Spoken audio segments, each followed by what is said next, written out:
మీరు కొత్తగా business start చేయాలనుకుంటున్నారా? మార్చ్ 16-17 హైటెక్స్ లో ఫ్రాన్సెస్ ఇండియా బిగ్గెస్ట్ ఫ్రో ఎక్స్పో. నమస్తే, నేను Keshav. Welcome to Suman TV. ఆంధ్రప్రదేశ్లో పొత్తు పొడిచింది, 3 పార్టీల కూటమి ఎన్నికల బరిలో దిగుతుందన్న విషయంలో క్లారిటీ వచ్చింది. అయితే భారతీయ జనతా పార్టీ అసెంబ్లీలో పెద్దగా ఆసక్తి చూపించడం లేదు. అసెంబ్లీకి సంబంధించినటువంటి సీట్ల విషయంలో పెద్దగా ఒత్తిడి చేసేటువంటి వాతావరణం ఉండదు అని అందరూ భావించారు. అయితే డబుల్ డిజిట్ కావాల్సిందే అనేటువంటి విషయంలో భారతీయ జనతా పార్టీ నాయకత్వం పట్టుబడడం, 3 పార్టీల మధ్య చర్చల నేపథ్యంలో జనసేన పార్టీ 3 సీట్లు త్యాగం చేయడం, మరొక సీటు అటు టీడీపీ నుంచి బదలాయింపు జరగడం అనేది జరిగిపోయింది. సో ఈ నేపథ్యంలో 10 అసెంబ్లీ సీట్లకి భారతీయ జనతా పార్టీ బరిలో దిగుతుంది. అయితే ఈ 10 స్థానాలు ఏంటి, ఎక్కడెక్కడ ఉన్నాయి, గతంలో చేసినటువంటి పోటీ చేసినటువంటి నియోజకవర్గాలు, అలానే ఇప్పుడు ఉన్నటువంటి పాసిబిలిటీస్, వీటిని విశ్లేషించేటువంటి ప్రయత్నం చేద్దాం. భారతీయ జనతా పార్టీ ఆంధ్రప్రదేశ్లో ప్రధానమైనటువంటి భాగస్వామి పాత్ర పోషించబోతుంది. ఈ నేపథ్యంలోనే 3 పార్టీల కూటమిలో ఏ నియోజకవర్గాలు తీసుకోబోతుంది అనేటువంటి అంశాన్ని ఒకసారి విశ్లేషిద్దాం. ఇక్కడ చూస్తే కనుక అసెంబ్లీ సీట్ల విషయంలో 10 సీట్లు తీసుకోవడం విషయంలో మొదటి విజయంగా బీజేపీకి సంబంధించి మనం చెప్పాల్సినటువంటి అవసరం ఉంటుంది. ఎందుకంటే ఓవరాల్గా 30 సీట్లు మిత్రపక్షాల కంటే టీడీపీ ఇస్తున్నటువంటి మిత్రపక్షాల నేపథ్యంలో బీజేపీ ప్లస్ జనసేన రెండింటికి కలిపి 30 సీట్లు ఇస్తున్నాం అనేటువంటి ప్రకటన చేసి, ఇందులో 24 సీట్లు జనసేనకు అనుకున్నప్పుడు 6 సీట్లు మాత్రమే బీజేపీకి వస్తాయని అందరూ భావించారు. కానీ ఫైనల్ చర్చల తర్వాత బీజేపీ 10 సీట్లు దక్కించుకోవడంలో విజయం సాధించింది. సో ఈ 10 సీట్లలో పక్కాగా ఉండే సీట్లు ఒక 5-6 సీట్లు అయితే చాలా క్లియర్గా ఆర్పార్ అన్నట్టుగా మొత్తం క్లారిటీతో ఉన్నటువంటి సీట్లు ఉన్నాయి. ఆ సీట్లు ఏంటో ఒకసారి మనం పరిశీలించేటువంటి ప్రయత్నం చేద్దాం. ఒకటి, విశాఖ ఉత్తర నియోజకవర్గం, విశాఖ నార్త్ కాన్స్టిట్యున్సీ 2014లో ఇక్కడ నుంచి బీజేపీ పోటీ చేసి తన అభ్యర్థిని గెలిపించుకున్నటువంటి పరిస్థితి. ప్రస్తుతం ఇది టీడీపీ సిట్టింగ్ స్థానం. సో టీడీపీ మొదటి జాబితాలో ఈ నియోజకవర్గాన్ని మినహాయించినటువంటి పరిస్థితి. ఎందుకంటే బీజేపీ ఒకవేళ జాయిన్ అయితే ఖచ్చితంగా ఈ నియోజకవర్గాన్ని అడుగుతుంది అనేటువంటి ఆలోచన ఉండడం వల్ల జాబితాలో ఈ స్థానాన్ని మినహాయించారు. సో విశాఖ ఉత్తరం పక్కాగా బీజేపీ కోటాలోకి వెళ్ళేటువంటి సీటు. మరొక నియోజకవర్గం పాడేరు నియోజకవర్గం. పాడేరు కూడా 2014 ఎన్నికల్లో బీజేపీ కోటాలోకి వెళ్ళినటువంటి నియోజకవర్గం. అయితే వివిధ కారణాల వల్ల అక్కడ ఓటమి పాలైనటువంటి పరిస్థితి ఉంది 2014లో.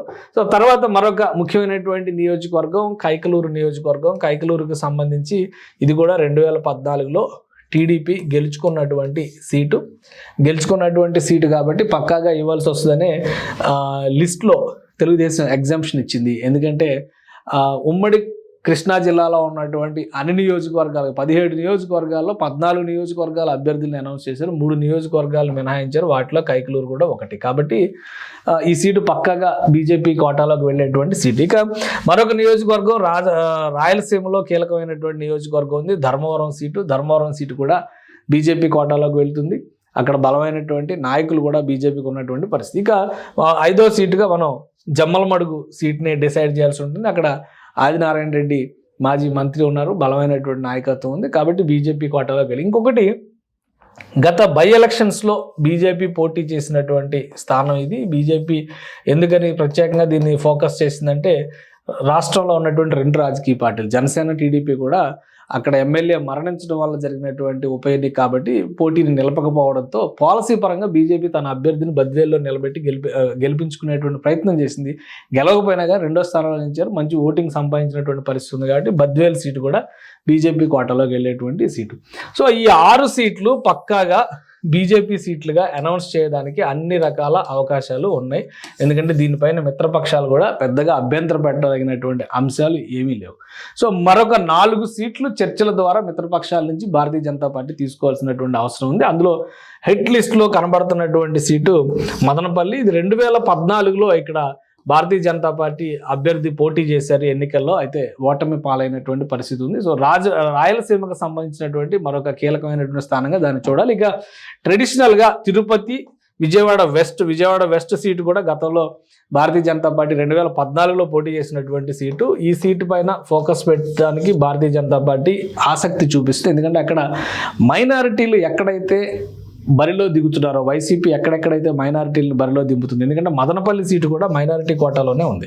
మదనపల్లిలో కూడా వైఎస్ఆర్సీపీ మైనారిటీ అభ్యర్థినే బరిలో నిలిపింది. అందుకనే మదనపల్లి బీజేపీ తీసుకోవడానికి ఆసక్తి చూపిస్తుంది. అలానే విజయవాడ వెస్ట్ కూడా మైనారిటీ అభ్యర్థి బరిలో దిగేటువంటి అవకాశం ఉంది. అందుకనే చాలా క్లియర్గా బీజేపీ ఆ సీటు పైన ఫోకస్ పెట్టినటువంటి పరిస్థితి ఉంది. ఇక తిరుపతి దైవక్షేత్రం ఉన్నటువంటి నియోజకవర్గం కాబట్టి ఆ సీటు కావాలని అడుగుతున్నటువంటి పరిస్థితి ఉంది. ఇక అనంతపురం అర్బన్ రాయలసీమకు సంబంధించి అక్కడ కూడా భారతీయ జనతా పార్టీ కీలకమైనటువంటి నాయకులు ఉన్నారు. అయితే వీటిపైన కొంత చర్చ జరుగుతున్నప్పుడు కూడా చివరి 3 నియోజకవర్గాలని మినహాయించి చూస్తే కనుక పైన 7 నియోజకవర్గాలపైన పెద్ద అభ్యంతరాలు వచ్చేటువంటి అవకాశాలు కనిపించడం లేదు.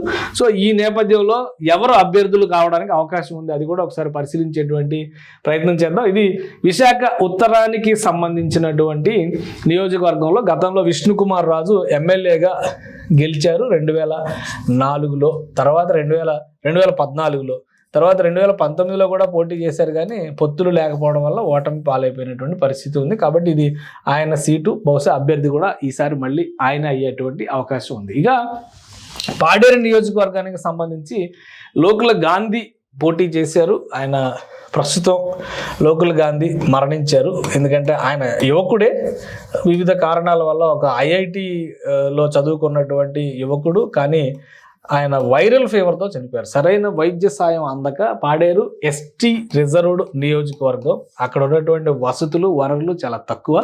2021-22లోనే ఆయన ఐఐటిలో చదువుకున్నటువంటి వ్యక్తి, గవర్నమెంట్ ఉద్యోగం పొందినటువంటి వ్యక్తి. అయితే రాజకీయాలపైన ఆసక్తితో బీజేపీలో చేరి ఉద్యోగానికి రిజైన్ చేసి 2019 ఎన్నికల్లో ఆయన పోటీ చేశారు.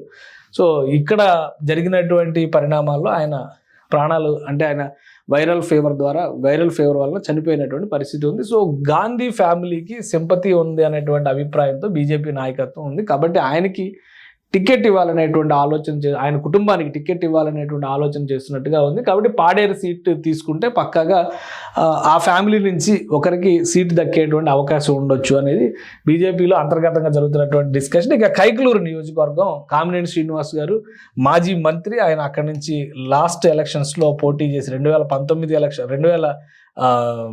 ఎలక్షన్స్లో పోటీ చేశారు. అక్కడి నుంచి గెలుపొందినటువంటి పరిస్థితి, 2019లో ఓటమి పాలైనటువంటి పరిస్థితి. సో ఈ నేపథ్యంలో కైకలూరు సీట్ నుంచి మళ్ళీ కామినేని శ్రీనివాస్ గారు బరిలో దిగేటువంటి అవకాశం ఉంది. ఇక ధర్మవరం నుంచి వరదాపురం సూరి, బీజేపీ సీనియర్ నేత, మాజీ ఎమ్మెల్యే, గతంలో ఆయన టీడీపీలో ఎమ్మెల్యేగా గెలిచినటువంటి నాయకుడు. సో ఇప్పుడు బీజేపీలో క్రియాశీలంగా ఉన్నారు. అక్కడి నుంచి ఆయనకి టికెట్ దక్కేటువంటి అవకాశం ఉంది. ఇక జమ్మలమడుగులో ఆదినారాయణ రెడ్డి, ఈయన కూడా మాజీ మంత్రి, వైఎస్ఆర్సీపీ నుంచి గెలిచి 2014లో పార్టీ మార్చారు. 2019లో ఓడిపోయినటువంటి పరిస్థితి. ఆ తర్వాత ఆయన బీజేపీలో చేరారు.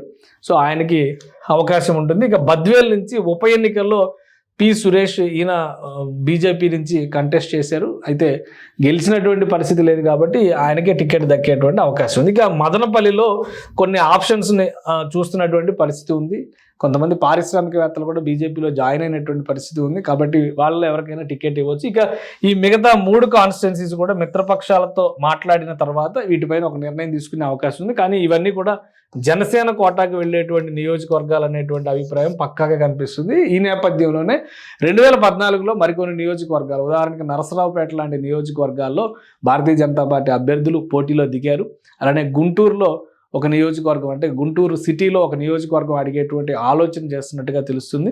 సో వీటిపైన ఒక అండర్స్టాండింగ్ రావాలి. గుంటూరు ఈస్ట్ సహజంగానే మైనారిటీలకి కేటాయించేటువంటి సీటు, ఇప్పుడు ముస్తఫా ఎమ్మెల్యేగా ఉన్నారు కాబట్టి అక్కడి నుంచి బరిలో దిగుతారా, లేదా గుంటూరు వెస్ట్ అడుగుతారా, లేదా మళ్ళీ నరసరావుపేట ఆప్షన్ తీసుకుంటారా, ఇట్లా కొన్ని ఆప్షన్స్ ఉన్నాయి. అలానే ఏలూరు పార్లమెంటు పరిధిలో ఉన్నటువంటి నియోజకవర్గాల్లో కూడా ఒక నియోజకవర్గం అడిగేటువంటి అవకాశం ఉంది. బీజేపీ ఆ ఆప్షన్స్ కూడా చూసుకోవడం ద్వారా ఈ 3 సీట్లని ఫైనల్ చేసేటువంటి ఛాన్స్ ఉంది. కానీ పైన ఉన్నటువంటి 7 సీట్ల విషయంలో మాత్రం దాదాపుగా ఏకాభిప్రాయం వచ్చినట్టుగా మనం భావించవచ్చు. ఇది ఓవరాల్గా 10 సీట్లలో బీజేపీ ఎమ్మెల్యేలు బరిలో దిగేటువంటి క్రమంలో ఒక క్లారిటీతో, ఒక క్లియర్ పిక్చర్తో వెళ్తుంది. అలాగే దీంతోపాటు రాజమండ్రి అర్బన్ పైన కూడా ఎక్కువ చర్చ జరుగుతున్నటువంటి పరిస్థితి ఉంది. ఒకవేళ Rajahmundry urban seat already Telugu Desam party అధికారికంగా అనౌన్స్ చేసేసినటువంటి సీట్ అది. ఒకవేళ మార్పులు చేర్పులు జరిగేటువంటి అవకాశం ఉంటే సోము వీర్రాజుని రాజమండ్రి అర్బన్ నుంచి బరిలో నిలపాలి అనేటువంటి చర్చ ఒకటి నడుస్తుంది. ఒకవేళ అక్కడ కుదరకపోతే పశ్చిమ గోదావరి జిల్లాలో, అంటే ఉమ్మడి పశ్చిమ గోదావరి జిల్లా పరిధిలో మరొక నియోజకవర్గాన్ని, ఏలూరు లాంటి నియోజకవర్గాన్ని, అక్కడ ఓటు బ్యాంక్ని అలానే ఈక్వేషన్స్ని భారతీయ జనతా పార్టీ క్యాడర్ని దృష్టిలో పెట్టుకుని ఒక నియోజకవర్గాన్ని ఫిక్స్ చేసేటువంటి ఆలోచన కూడా ఉన్నట్టుగా తెలుస్తుంది. సో ఫైనల్గా 3 నియోజకవర్గాలకు సంబంధించినటువంటి కన్క్లూజన్ మళ్ళీ 3 పార్టీలు కలిసి తీసుకునేటువంటి అవకాశం ఉంది. మొత్తం మీద 10 నియోజకవర్గాల విషయంలో 70% 3 పార్టీలకి ఒక క్లారిటీ వచ్చేసినట్టుగానే మనం భావించవచ్చు.